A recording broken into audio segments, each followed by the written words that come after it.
What's the creepiest or weirdest thing a family member has ever said to you completely out of the blue? This happened about 3 years ago, but the way my dad delivered this one line has burned itself into my memory. It was a lazy Sunday afternoon. I was in my room, lying on my bed, scrolling through random memes on my phone. The kind of nothingness where you're not thinking about anything serious at all. Out of nowhere, I hear my dad's voice from the kitchen. Hey, come here for a second. Totally normal, right? My dad calls me for random stuff all the time, usually to help open a jar or figure out why the Wi-Fi's not working. I didn't think twice about it. I walked into the kitchen, and that's when it got weird. He's just sitting at the table, elbows on the surface, hands folded, staring at me. His expression was completely neutral, not smiling, not frowning, just still. And then with perfect calmness, he says, "You've been replaced." I froze for a second, waiting for the smirk, the laugh, something that would tell me he was joking, but nothing. He didn't blink, didn't move, didn't look away. I laughed nervously and said, replaced by what? No answer, just the same stare. My brain instantly went into overdrive. Replaced could mean anything. Did he adopt someone? Get a new pet? Did he find a new favorite child? Was this some weird passive-aggressive way of telling me I was being kicked out? I asked again, what do you mean? This time, he just tilted his head slightly and said, "You'll see," and then silence. No explanation, no hint, nothing. Just that uncomfortable hanging pause where you feel like the walls themselves are waiting for the next thing to happen. I sat down across from him. The clock ticked loud in the background. He just kept looking at me like he was studying my reaction after what felt like forever, but was probably only 30 seconds. He slowly reached into his pocket. His movements were so deliberate, it was almost creepy. He pulled out something small, held in his hand so I couldn't see it. He slid it across the table toward me. I stared at the little folded piece of paper. My heart was actually pounding because at this point I had no idea what I was about to unfold. I opened it, and inside was a crisp $100 bill. I looked up at him, and that's when he finally smiled. Meet your replacement. Doesn't talk back, doesn't complain, and I can take it anywhere without it rolling its eyes at me. I just stared for a second, then burst out laughing. The tension he built was so ridiculous that I'd been genuinely nervous for a full 2 minutes over a dad joke. But here's the thing, my dad didn't just do this once. The next year on my birthday, I walk into the living room and he's sitting in the exact same position at the table. Same serious face, same calm voice. "You've been replaced." This time it was a $50 bill, and he told me my replacement had been downgraded because I'd almost earned my spot back. Year after year, he's kept the tradition alive. Different amounts, different setups, but always the same delivery. One time it was a $5 bill and he told me my value had plummeted on the family stock market. Another time it was a scratch-off lottery ticket that actually won $20, which he said proved my replacement was more profitable than I'd ever been. Now, every time my birthday rolls around, I walk into the kitchen prepared for it. But no matter how ready I think I am, he always manages to make it just unsettling enough that I have a tiny moment of what if. It's all in the delivery. And my dad, he could have been an actor. What's the most unforgivable thing a teacher ever did? I was 16 when my English teacher destroyed my college dreams and nearly my life. Mrs. Harmon was the AP English teacher everyone warned about. Brilliant, but ruthless. She'd been teaching for 30 years and prided herself on sending students to Ivy League schools. The first day, she announced, "Half of you won't make it to the final. I only recommend the exceptional." I needed that recommendation. My single mom worked 2 jobs, and a scholarship was my only shot at college. So I worked harder than I'd ever worked, staying up until 2 a.m. perfecting essays, reading extra materials, participating in every discussion. By midterm, I had a 97% average. Mrs. Harmon even used my essay as an example in class. For the first time, I felt like maybe I could actually get out of our small town. Then came the group project, 40% of our final grade. We had to analyze a novel and create a presentation. I was paired with Jason, the principal's son, who was smart, but never did the work. Everyone knew he was coasting on his dad's position. I suggested we split the work evenly, but Jason just shrugged and said, "Whatever, I'm busy with baseball. Just text me what to say during the presentation." So I did everything. Read the book twice, created the slides, wrote both our speaking parts, and even made note cards for Jason. The night before, I texted him his part and the note cards I'd made. He replied with a thumbs up emoji. Presentation day arrived. I was nervous but prepared. Jason walked in late, reeking of cigarettes. When Mrs. Harmon called our names, he whispered, "I forgot the note cards." My stomach dropped. "Just follow along on the slides," I whispered back. We got up there and I started strong. Then it was Jason's turn. He stumbled through 2 sentences before saying, "Actually, I didn't do this part. Emma did the whole thing herself and wouldn't let me contribute." The room went silent. Mrs. Harmon's eyes narrowed. "Is this true, Emma?" "No, I did everything because he wouldn't help. I have the texts." "So, you admit you did the entire project alone, violating the collaboration requirement? Because he wouldn't." "Enough," she cut me off. "Jason, you may sit down." "Emma, you've earned a 0 for this project." My heart stopped. "But that's 40% of our grade. I can show you the texts." "This isn't about texts.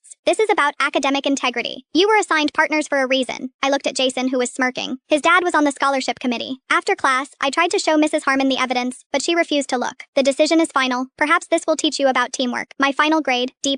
Not only did I lose my shot at a recommendation, but my GPA tanked. My scholarship applications were rejected one by one. When I appealed to the principal, he smiled sympathetically and said, "Mrs. Harmon has been teaching longer than I've been an administrator. I trust her judgment completely." 3 months later, I was working at the local factory instead of going to college. I saw Mrs. Harmon at the grocery store, and she didn't even recognize me. But I overheard her bragging to the cashier about Jason getting into Princeton, thanks to my recommendation. That night, I swallowed a bottle of pills. My mom found me and called 911. I survived, obviously, but something in me died that night. My trust in the system, in authority, in the idea that hard work pays off. I'm 28 now. I never went to college. I worked my way up to shift manager at the factory, which isn't nothing. Sometimes I see Mrs. Harmon around town. She retired 5 years ago, still celebrated as the teacher who sent dozens of kids to elite universities. Last month, I ran into Jason at a gas station. He was back in town after dropping out of Princeton his first year. He recognized me and actually apologized, said he'd been a privileged jerk who never learned to work for anything. I just nodded and walked away. I still have all my essays from that class, but I've stopped being angry. Now I just feel sorry for teachers like Mrs. Harmon, who can't see past their own biases to the damage they do. What's the strangest reason someone has cut you out of their life? I never thought I'd lose my best friend of nearly 10 years over something so small, so bizarre, that even now it feels like a bad joke. But life has a way of surprising you. you. And sometimes the things that break you apart aren't the huge betrayals or screaming fights you'd expect. Sometimes it's something as simple as a sandwich. Mia and I met in 6th grade. She was the new kid, awkward, shy, clutching her notebook like a shield. I was the loud one, desperate to make a friend who wouldn't drift away. We got paired up for a science project, and within a week, we were inseparable. We had matching notebooks filled with doodles and code words. We spent weekends making up dance routines to songs we'd never perform for anyone. She was the one who came with me to buy my first bra, the one who stayed up with me all night when my parents fought, the one who gave me the courage to sing in the school talent show. Through middle school, high school, and into our 20s, we were each other's person. We knew every crush, every heartbreak, every embarrassing story. I thought nothing could touch us. But adulthood is tricky. By the time we were 23, things started shifting. I got a job that kept me late. She had roommates who didn't like me. We saw each other less, and when we did, she seemed distant, like she had a whole new world I wasn't part of. Still, I told myself it was just a phase. Friendships bend, but ours had always held strong. Then came the day of the cafe. We'd both been exhausted from work and decided to meet up at our old spot, this tiny cafe downtown where we'd spent countless afternoons during high school, splitting sandwiches and gossiping about boys. It felt like a tradition, like something steady we could still share. When the waitress came, I ordered the turkey club, just like we always used to. I asked them to cut it in half, thinking nothing of it. When the plate came, Mia stared at it like it was poison. Turkey? She asked, her voice sharp. Yeah, I said, smiling, trying to lighten the mood. Classic, right? We used to live on these. She pushed the plate away like I'd insulted her. I don't eat meat anymore. That was news to me. In all our recent conversations, she'd never mentioned it. No casual, I've gone vegetarian, no funny story about missing bacon. Nothing. I blinked, confused, and said, oh, I didn't know. I'm sorry, I should have asked. But she didn't respond. She just crossed her arms, her lips pressed into a thin line. The rest of lunch was silent. She didn't touch the food. I tried to ask about her job, her roommates, anything to fill the quiet, but her answers were clipped one-word responses. It felt like I was sitting across from a stranger. That night, I texted her. I apologized again. I told her I honestly didn't know and that I'd have ordered something else if I had. No response. The next day, I noticed she'd unfriended me on Facebook, then blocked me on Instagram. Then her number went straight to voicemail. It was like she had systematically erased me overnight. I thought maybe she just needed space, so I waited. A week, then 2. Finally, I reached out through a mutual friend, asking if Mia was okay, if she was mad at me. A few days later, that friend sent me Mia's response. If she really knew me, she wouldn't have ordered that sandwich. That one sentence ended everything. I couldn't believe it. 10 years of inside jokes, sleepovers, road trips, and secrets, all undone by a turkey club. At first, I was angry. Then I was heartbroken. Eventually, I just felt hollow. Mutual friends were divided. Some thought Mia had overreacted. Others said maybe I'd been blind, that maybe she had been dropping hints about wanting me to notice changes in her life and I hadn't. The more I thought about it, the more I wondered if the sandwich wasn't really the reason at all. Maybe she'd been pulling away for months, and the turkey was just the excuse she needed to slam the door. Years have passed now, and we've never spoken again. Sometimes I scroll through old photos of us, our matching Halloween costumes, our road trip selfies, the day we graduated high school with our arms around each other, promising we'd always be best friends. It's hard to reconcile that girl with the one who cut me out so completely, but the strangest part isn't just losing her, it's the reason. Out of all the ways friendships can die, ours ended with a sandwich on a plate between us, uneaten, untouched, a symbol of something I never saw coming. And sometimes when I walk past that cafe, I catch myself glancing inside, half expecting to see her sitting there, waiting, but she never is, just the ghost of a friendship that ended in silence.